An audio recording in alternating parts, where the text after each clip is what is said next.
Hi ನಮಸ್ತೆ, ನನ್ನ ಹೆಸರು ನವ್ಯ ಅಂತ. ಇದು ನಂದು ಯೂಟ್ಯೂಬ್ ಚಾನಲ್ ಕಾವ್ಯ ನವ್ಯ ಎಸ್ ಅಂತ. ಇವತ್ತು ನನ್ನ ಇಬ್ಬರು ತಂಗಿಯಂದರು ಇಲ್ಲಿಗೆ ಬಂದಿದ್ದಾರೆ. ಅಕ್ಕ, ನಾನು ನಿಮಗೆ ಕಂಟೆಂಟ್ ಕೊಡ್ತೇನೆ ಅಂತ ವಿಡಿಯೋ ಮಾಡಲಿಕ್ಕೆ ಯೂಟ್ಯೂಬ್ಗೆ. ಸೊ ಅವ್ರ ಜೊತೆ ನಾನಿವತ್ತು ಹೂ ಕಟ್ಟುವಂಥ ಒಂದು ಟಾಸ್ಕ್ನ ಮಾಡ್ತಿದ್ದೇನೆ. ಎಲ್ಲರೂ ಪ್ಲೀಸ್ ವಿಡಿಯೋನ ಫುಲ್ ನೋಡಿ ಮತ್ತು ಸಪೋರ್ಟ್ ಮಾಡಿ, ಮತ್ತು ಸಬ್ಸ್ಕ್ರೈಬ್ ಮಾಡೋದನ್ನ ಮರಿಬೇಡಿ. ವಿಡಿಯೋನ ಫುಲ್ ನೋಡಿ, ಲೈಕ್ ಮಾಡಿ, ಶೇರ್ ಮಾಡಿ, ಸಬ್ಸ್ಕ್ರೈಬ್ ಮಾಡಿ, ಕಮೆಂಟ್ ಮಾಡಿ, ಸಪೋರ್ಟ್ ಮಾಡಿ. ಈ ಹೂ ಕಟ್ಟುವ ಚಾಲೆಂಜಿಗೆ ಮೊದಲಿಗೆ 2 ರೌಂಡ್ ಆಟ ಆಡಿದ್ವಿ. ಒಂದು ಬಾಯಲ್ಲಿ ಚಮಚ ಇಟ್ಟುಕೊಂಡು ಮೊಟ್ಟೆ ಕೊಂಡೋಗ್ಲಿಕ್ಕೆ, ಮತ್ತೊಂದು ಒಂಟಿ ಕಾಲಿನಲ್ಲಿ ಓಡಿ ಹೋಗಲಿಕ್ಕೆ. ಬಾಯಲ್ಲಿ ಚಮಚ ಇಟ್ಕೊಂಡು ಮೊಟ್ಟೆ ಕೊಂಡೋಗೋದು ಅಂದರೆ ಕೊಂಡೋಗಿ ಆಮೇಲೆ ಹೂ ಕೊಯ್ದು ತರಲಿಕ್ಕೆ. ಯಾರು ಮೊದಲು ಹೂ ಕೊಯ್ದು ತರ್ತಾರೆ ಅವರು ವಿನ್. ಸೊ ಇದರಲ್ಲಿ ಬಾಯಲ್ಲಿ ಮೊಟ್ಟೆ ಒಂದು ಚಮಚ ಇಟ್ಟುಕೊಂಡು ಹೋಗೋದ್ರಲ್ಲಿ ನನ್ನ ಅಣ್ಣನ ಮಗಳು ದಿಯಾ ವಿನ್ ಆದಳು. ಇವರ ಜೊತೆ ನಾನು ಕೂಡ ಆಟ ಆಡಲಿಕ್ಕೆ ಜಾಯ್ನ್ ಆದೆ. ಸ್ವಲ್ಪ ಎಂಜಾಯ್ ಮಾಡಿದೆ, ಸಂಡೇ ಅಲ್ವಾ, ಹಾಗಾಗಿ. ಹೂ ಕೊಯ್ದಾದ್ಮೇಲೆ ಒಂಟಿ ಕಾಲಿನಲ್ಲಿ ಓಡಿ ಹೋಗಿ ನೂಲು ತೆಗೆದುಕೊಳ್ಳಲಿಕ್ಕೆ ಇತ್ತು. ಸೊ ಇದರಲ್ಲಿ ನನ್ನ ತಂಗಿ ದೀಪ ವಿನ್ ಆದ್ಲು. ನಾನು ಕೂಡ ಅವ್ರ ಜೊತೆ ಆಟ ಆಡಿದೆ.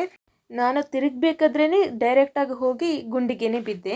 ಸೊ ಅದಾದಮೇಲೆ ನೆಕ್ಸ್ಟ್ ಹೂ ಕಟ್ಟುವಂತಹ ಚಾಲೆಂಜ್. ಸೊ ನನ್ನ ಇಬ್ಬರು ತಂಗಿಯರು ಕೂಡ ಇದರಲ್ಲಿ ಪಾರ್ಟಿಸಿಪೇಟ್ ಮಾಡಿದರು. 3 ಮಿನಿಟ್ಸ್ ಚಾಲೆಂಜ್. 3 ಮಿನಿಟ್ಸಲ್ಲಿ ಯಾರು ಬೇಗ ಕಟ್ತಾರೆ, ಅಟ್ಲೀಸ್ಟ್ ಆ ಒಂದು ಹೂ ಮಾಲೆಯಲ್ಲಿ 25 ಹೂ ಆದರೂ ಇರಬೇಕಿತ್ತು. ನಂತರ ಆ ಹೂ ಸರಿಯಾಗಿ ಮಾಲೆಯಲ್ಲೇ ನಿಲ್ಲಬೇಕು, ಕೆಳಗೆ ಬೀಳಬಾರ್ದಿತ್ತು. ಇಬ್ಬರು ಕೂಡ ಸ್ಪೀಡಾಗಿ ಹೂವನ್ನು ಕಟ್ಟಿದರು. 3 ನಿಮಿಷದಲ್ಲಿ ಕಟ್ಟಿ ಮುಗಿಸಿದರು. ದಿಯಾ ಕಟ್ಟಿದ ಹೂ ಉದ್ದವಾಗಿತ್ತು ಮತ್ತು ತುಂಬ ಚೆನ್ನಾಗಿ ಕೂಡ ಇತ್ತು. ಹಾಗೆ ದೀಪ ಕಟ್ಟಿದ ಹೂ ಗುಲಾಬಿಯಲ್ಲಿ ಇಟ್ಟು ತುಂಬ ಚೆನ್ನಾಗಿ ಮಾಡಿದ್ಲು, ನೋಡಲಿಕ್ಕೂ ತುಂಬ ಚೆನ್ನಾಗಿ ಕಾಣಿಸ್ತಿತ್ತು. ಬಟ್ ಆದರೆ ಅವಳ ಹೂ ಕೆಳಗೆ ಬೀಳ್ತಿತ್ತು, ತುಂಬ ಸಡಿಲವಾಗಿತ್ತು, ಲೂಸ್ ಆಗಿತ್ತು. ನಂತರ ಇವಳು ಕಮ್ಮಿ ಹೂ ಬಳಸಿದ್ಲು ದಿಯನ ಹೂವಿನಲ್ಲಿ ಸ್ವಲ್ಪ ಜಾಸ್ತಿ ಇತ್ತು. ಸೊ ಹಾಗಾಗಿ ದಿಯಾ ಹೂ ಕಟ್ಟೋ ಸ್ಪರ್ಧೆಯಲ್ಲಿ ವಿನ್ ಆದ್ಲು. ನಾನು ಕೂಡ ಇವ್ರ ಜೊತೆ ಸೇರಿ ಹೂ ಕಟ್ಟಿದೆ. ಅವರು ಕಟ್ಟಿ ಉಳಿದಿರುವಂತಹ ಹೂಗಳನ್ನೆಲ್ಲ ನಾನೇ ಕಟ್ಟಿ ಮುಗಿಸಿದೆ. ಬಟ್ 3 ನಿಮಿಷದಲ್ಲಿ ನಾನು ಅವರಷ್ಟು ಉದ್ದ ಕಟ್ಟಲಿಲ್ಲ. ನಾನು ತುಂಬ ಟೈಮ್ ತಗೊಂಡು ಆಮೇಲೆ ಆ ಎಲ್ಲ ಹೂಗಳನ್ನು ಕಟ್ಟಿ ಮುಗಿಸಿ ದೇವರಿಗೆ ಆ ಹೂಗಳನ್ನು ಇಟ್ವಿ ನಾವು ಮನೆಯಲ್ಲಿ. ಅಂದರೆ ಹೂವನ್ನು ನಾವು ವೇಸ್ಟ್ ಮಾಡಬಾರ್ದು, ಹಾಳು ಮಾಡಬಾರ್ದು ಅನ್ನೋ ಒಂದು ಕಾರಣದಿಂದ ನಾನು ಅದನ್ನು ಪೂರ್ತಿಯಾಗಿ ಕಟ್ಟಿದೆ.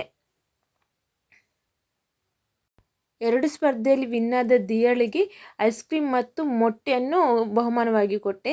ಆನಂತರ ದೀಪಾಳಿಗೆ ಒಂದು ಮೊಟ್ಟೆಯನ್ನು ಬಹುಮಾನವಾಗಿ ಕೊಟ್ಟೆ, ಒಂಟಿ ಕಾಲಿನಲ್ಲಿ ಓಡಿ ವಿನ್ನಾದದಕ್ಕೆ. ವಿಡಿಯೋವನ್ನು ಫುಲ್ ನೋಡಿದ್ದಕ್ಕೆ ಧನ್ಯವಾದಗಳು. ಸಬ್ಸ್ಕ್ರೈಬ್ ಮಾಡೋದನ್ನು ಮರಿಬೇಡಿ. Thank you for watching.